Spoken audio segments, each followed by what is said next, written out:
Jeremy, honey, do you have any idea when you'll be returning home? Your father doesn't appear to be well. We've taken him to the hospital.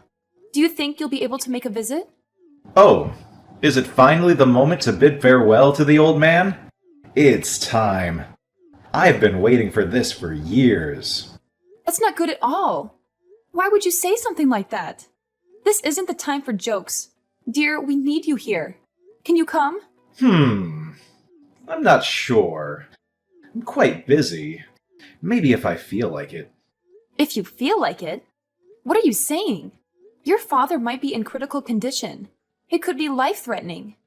I said I'm busy. You can be so persistent sometimes. Oh, by the way, if any other relatives come to visit, make sure to tell them that I'm late due to work. I can't have you telling stories and ruining my reputation. Make sure they still think I'm a great guy. All right, I will. But honey, I'm certain your dad would be delighted to see you. Your visit might be just what he needs to recover. We'll be waiting. Please come as soon as you can. Yeah, whatever. I thought taking care of the house was your responsibility. And now you're bothering me with all these things I really don't care about. You should really do better. Aren't you supposed to be my wife? All right, I'll try my best. But please promise me you'll come and visit when you have the time.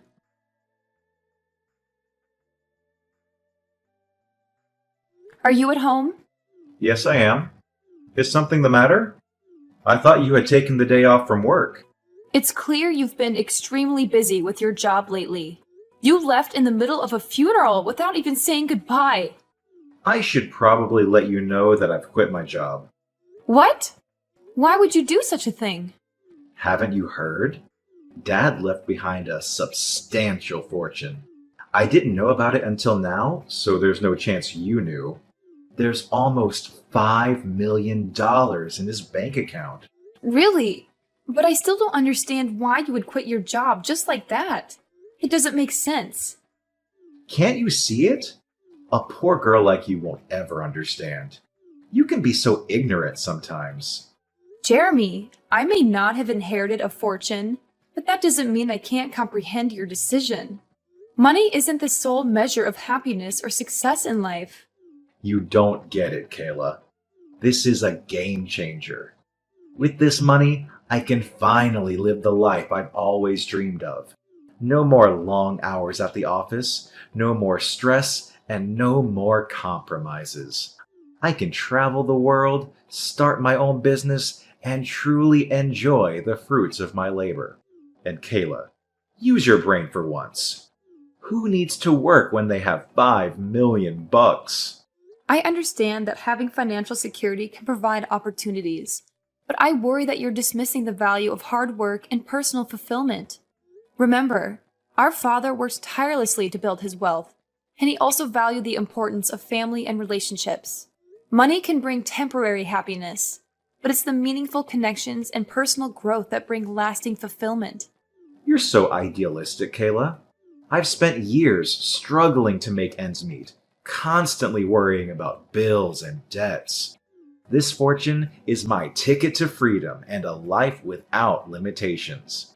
I deserve to finally enjoy the luxuries I've always desired. I don't see where this is going. I just want you to consider the potential consequences of abandoning everything you've worked for. Success is more than just financial wealth. It's about finding purpose, making a positive impact, and maintaining healthy relationships. While money can open doors, it can't guarantee genuine happiness or fulfillment. Well, I do. I suppose I'm different from ignorant people like you who have nothing. You're pitiful. You just can't comprehend the mindset of a millionaire like me. That's why I detested living with you. Fortunately, we can finally put an end to it. Sorry, I'm not quite following. What do you mean by put an end to it? You can leave now.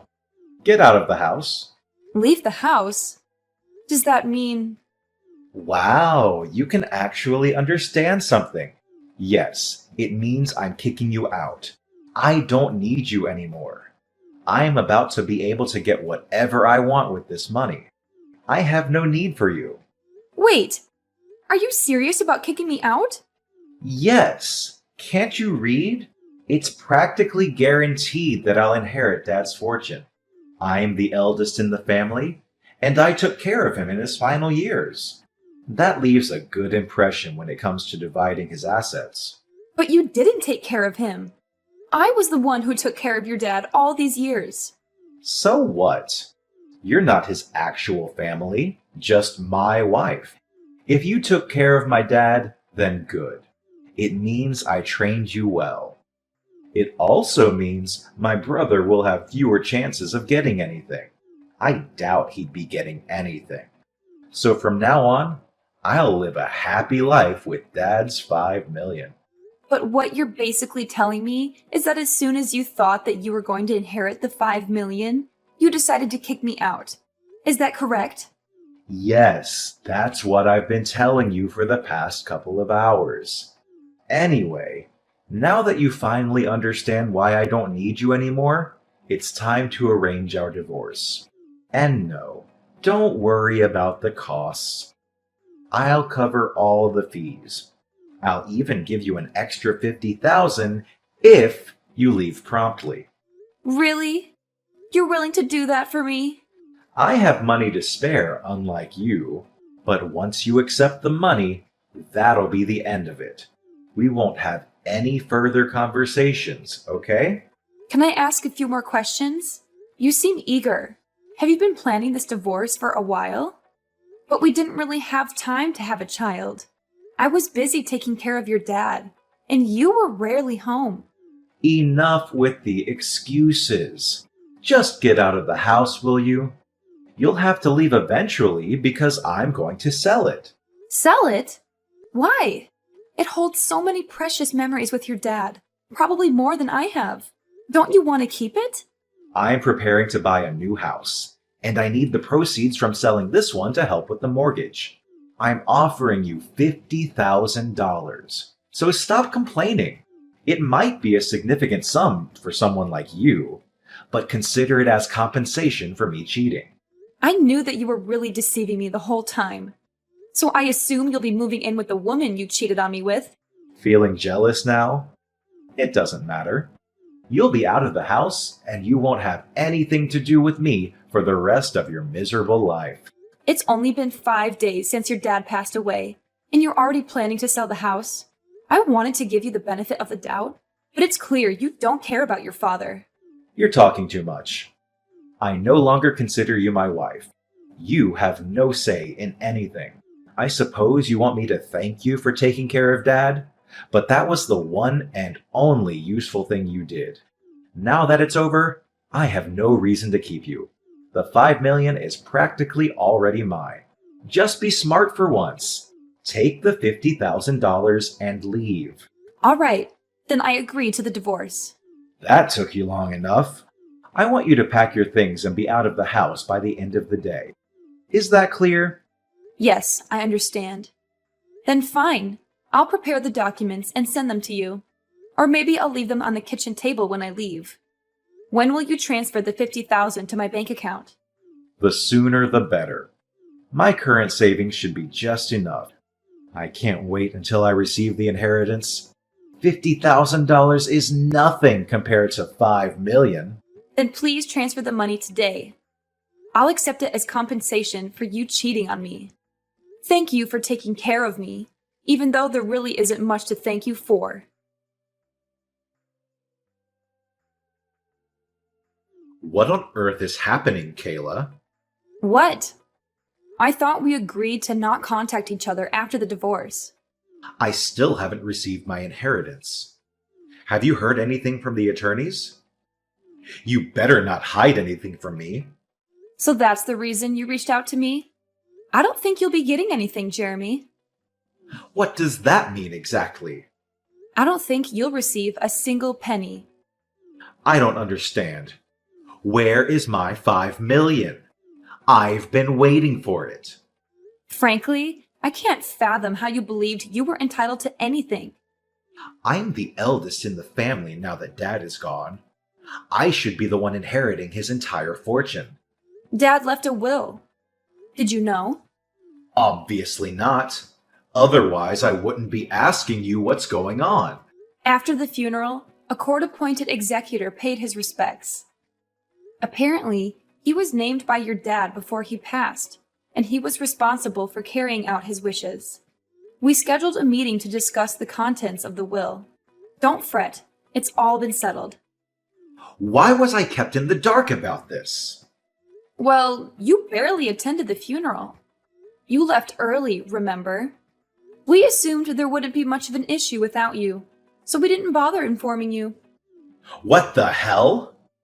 According to the will, your dad decided to bestow his entire fortune upon me. It was very kind of him. I don't have time for this nonsense. Just tell me the truth. If you don't believe me, then why don't you ask your brother? He should be well informed since he was chosen to take over the family business. Are you joking? I suppose it doesn't concern you much since you never excelled at work in general, if I recall correctly. That's why your dad told you to work at a different company, right? Anyway, your brother inherited your dad's company, and I inherited his fortune. You? You inherited that 5 million? There must be a mistake. No mistake. I was the sole caregiver for your dad during his retirement years. It wasn't easy, especially since you prevented me from hiring help. The least you could have done was lend a hand, but you never bothered. Your dad remained silent, but he harbored resentment towards you for never lifting a finger or showing any concern. Why didn't he say anything?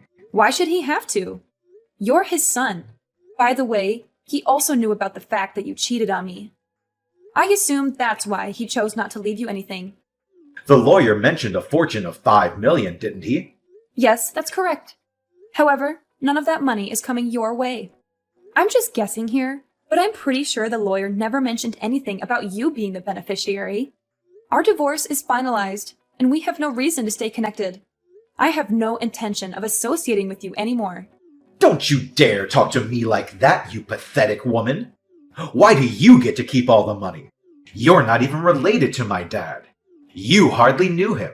I should be the one receiving the 5 million, not you. If I barely knew him, why would I have taken care of him all these years? I wouldn't have done something like that if I didn't know him, right? The reality is, I knew him much better than you did, especially in his final years. It's time for you to face the facts. You're a horrible person, and this is the consequence of your actions. Fine. Whatever. I guess you knew him. But that's not what we're discussing right now. Stop going off topic. Really? I believe it's entirely relevant. You're the one who started the conversation about what happened to the money, right? I'm just trying to be considerate and explain how your father, out of his kindness, decided to leave me his fortune. And I'm explaining why you won't receive a share from such a kind-hearted man. I don't see why you're having trouble understanding. He's still my father, though. Oh, now you suddenly care about him. I distinctly remember you didn't bother showing up when I called you from the hospital. The only thing you did was attend the funeral. And even then, you left early without paying your respects. It's clear you didn't even attempt to show grief. It's sad to think that you only saw your father as a source of wealth. That's not true. I don't know. But that's the impression most of your relatives, your father, and I had based on your behavior. But I suppose it doesn't really matter now. Regardless of the truth, just remember that you won't receive anything from him. Whatever you decide to do from now on, it's none of my concern. We're divorced, so do as you please where I can't see you. I'll make sure you regret your arrogance. And what about the $50,000 I paid you? What about that? We already discussed that. It's compensation. Compensation? What do you mean? It was your suggestion. Compensation for your infidelity. If you have any further issues, please address them with my lawyers. I have no interest in listening to your complaints all day. I have nothing more to say to you. But my money! Where is my money? Perhaps you should reflect on your behavior. You were so consumed with work that you rarely came home. You hardly contributed to taking care of the house, let alone your father. Even when you were home, you spent your days lounging on the couch, watching TV like a sloth. Frankly, I think both your dad and I had enough. We expected more from you, and I'm sorry it had to come to this. It's not my fault I was busy. Are you implying I'm not allowed to take a day off and relax? No, that's not what I'm trying to say. But were you genuinely busy?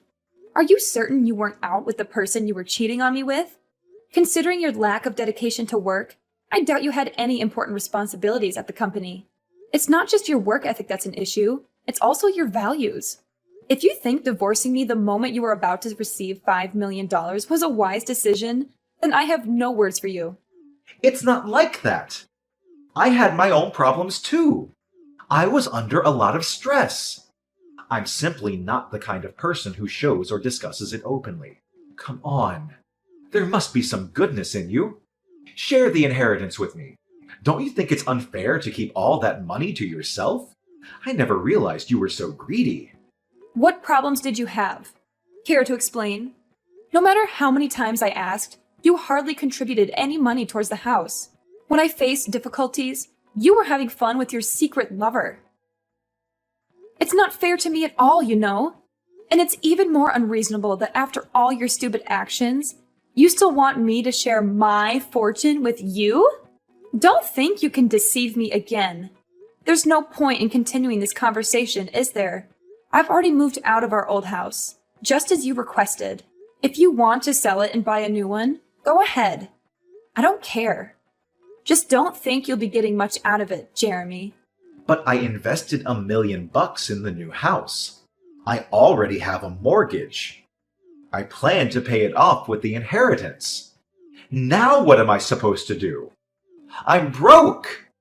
I don't know, but don't ask me. It's not my problem. You were the one who offered $50,000. I simply accepted it. But things weren't supposed to turn out this way. You have no one to blame but yourself for all of this. I think it's time you face the harsh reality, Jeremy. I'm sorry, dear. I apologize for my actions. Please forgive me. Give me my share of the inheritance, will you? Your father didn't leave you anything, remember? A portion of 0 is still 0.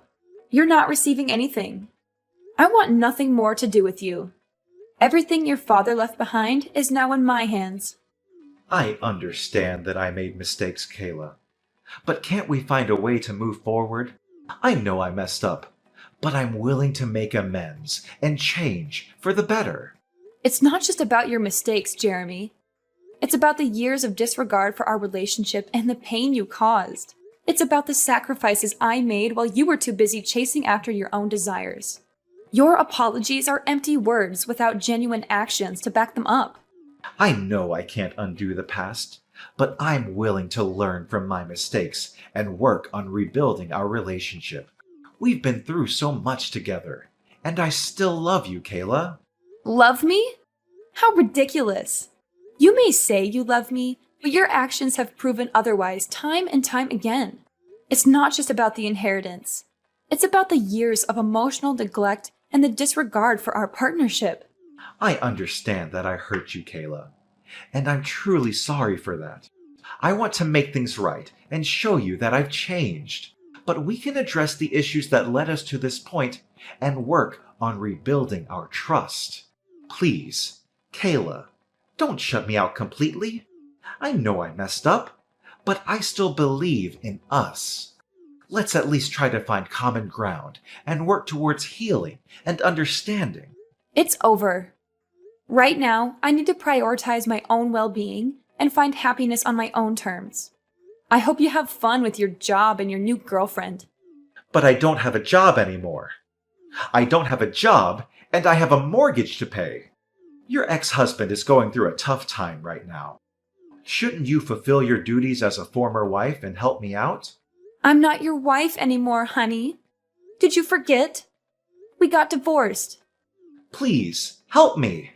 Even though we're no longer married, we spent years together. We used to love each other deeply. But did we really? If we did, it was a long time ago. The past few years have been incredibly challenging for me. I dedicated a significant part of my life to taking care of your dad. There are numerous things I missed out on, and I believe he recognized that too. I'm making up for lost time now. I'm sure he would want me to spread my wings. I understand that you feel like you missed out on things, But that doesn't erase the love we once had, right? Remember the time I always cared for you? And we also had our memories together. Jeremy, caring about someone and being in love are two different things. Yes, we shared a history, but that doesn't mean we should continue a relationship that isn't fulfilling for either of us. Life is too short to remain in a stagnant or unhappy situation. I can't imagine my life without you, Kayla. We've been through ups and downs, and I always thought we would find a way to make it work. I know it's difficult to accept, but sometimes relationships run their course. We both deserve to find happiness and fulfillment, even if it means going our separate ways. I'm nearly 40 now, but it looks like life will finally become better. I've spent years putting others before myself, and now it's time for me to prioritize my own well-being and personal growth. I'm sorry to say that I can't say the same for you, Jeremy. Don't give up on us so easily, Kayla. We can work through this. Could we please find a way to reconnect? No! Can't you just stop irritating me? Listen here. It's important to acknowledge that people change and evolve. The person I am today is not the same person I was when we fell in love. I've grown, and my priorities have shifted. It's time for both of us to embrace new chapters in our lives and discover what truly makes us happy. Goodbye, Jeremy. I hope we can find peace and happiness separately.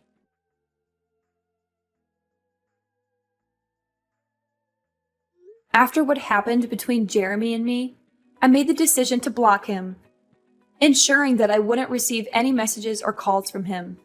It was a necessary step to protect myself from any further emotional turmoil. Interestingly, I recently heard from a close friend that Jeremy had been persistently seeking lawyers in an attempt to contest his exclusion from the inheritance. However, all of his efforts were in vain, as every legal professional he approached confirmed that he would not be entitled to any portion of the estate. It was at that moment, when faced with the unanimous verdict of legal experts, that Jeremy finally came to the stark realization that there was nothing more he could do to alter the situation. The consequences of his actions had caught up with him, leaving him not only emotionally shattered, but also financially devastated.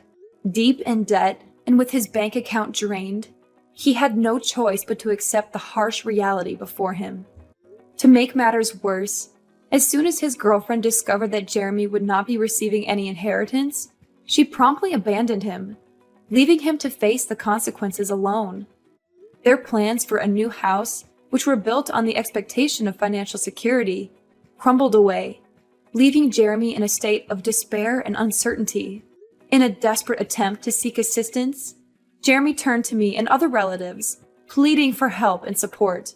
However, his pleas fell on deaf ears as all of us, having witnessed the pain he had caused and the consequences of his actions, refused to extend a helping hand. With no alternative left, Jeremy found himself in the position of having to find a new job. Unfortunately, his search proved to be a challenging one, as he struggled to secure a full-time or even a decent part-time position. Eventually, he was left with no choice but to accept a job at a factory located in another state, where the working conditions were nothing short of abysmal.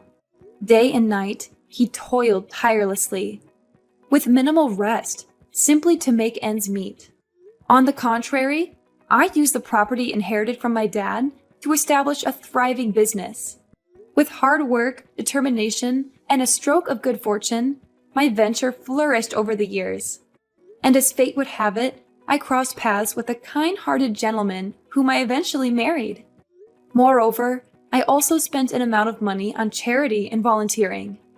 These voluntary activities really helped me to find peace in my heart, so that I can begin a new chapter of my happy life. In essence, my goal in life is to find true happiness and make the most of the opportunities that come my way.